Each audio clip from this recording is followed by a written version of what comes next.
Well, hello guys and welcome back to Upside Gaming channel. So for today's video guys, I'm gonna teach you everything that you need to know with regards to the alignment points.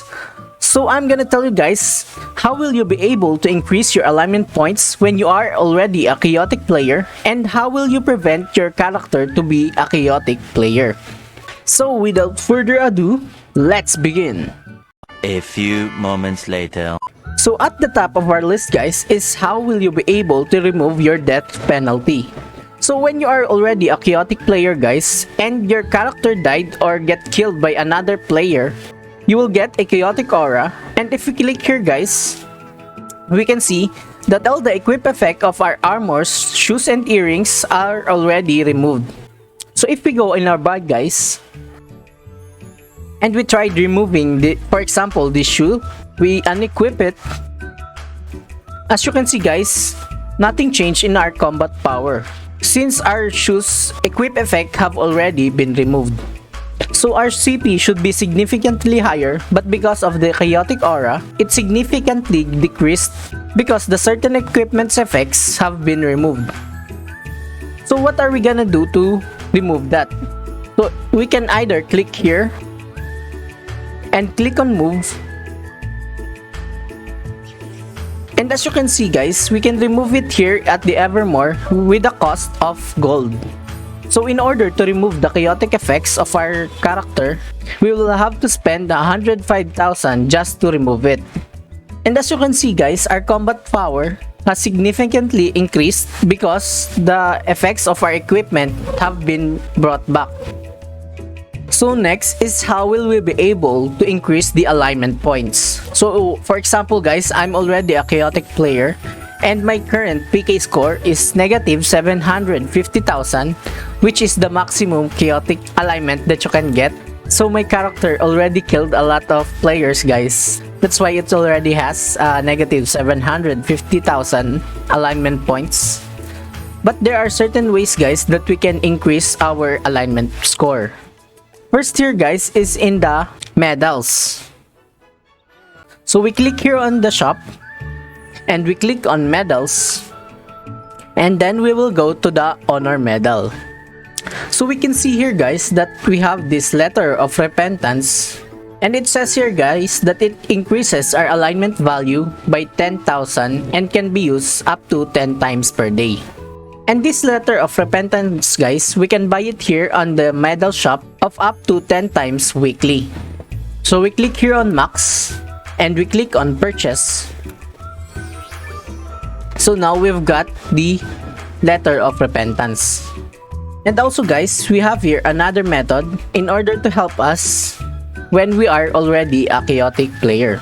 So we have here the shield of peace, which gives you an ability that all players will not be able to attack you for 15 minutes, and this can only be used up to 3 times per day. So this is great guys when you want to farm, for example in chaos fields or in other areas wherein the PK is allowed. So we click here on max and click on purchase. So now guys, we have already the shield of peace and the letter of repentance. So we can go back here and we click on the bag. Let's go back guys. So for example, my PK score is already negative 750,000, and we click here on the bag and click on the letter of repentance. We can try and use this. So I will finish this guys and we'll get back to you once I've used all the letter of repentance. One eternity later. So now guys, I'm down with my last letter of repentance for this day. So I just click here on use. And now that I've used up all my letter of repentance, we can now go back if our alignment point has been increased. So now we can see guys that my current PK score is now negative 650,000. So my alignment score has increased by 100,000. But still guys, it is not enough, so we will need to find other ways in order to increase our alignment score. One of that guys is we can go in the Dominion. A little longer than a few minutes later. So we click here on the Dominion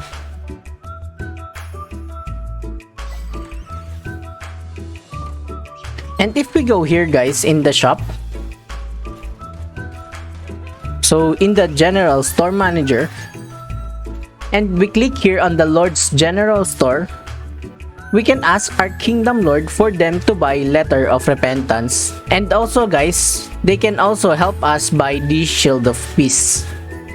So I'll ask my kingdom lord to help me with that one, and we'll get back to you once they've already bought one for me.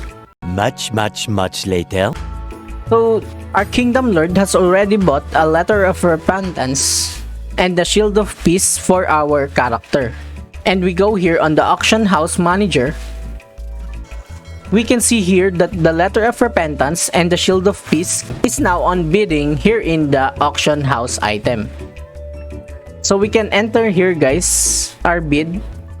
So this bidding guys will last up to 12 hours, and once the 12 hours are up, if we won this letter of repentance and shield of peace, we will receive it in our mailbox. But for now guys, since we're still waiting on the auction, there are other ways that we can still increase our alignment points. For example guys, we can go here on the world map.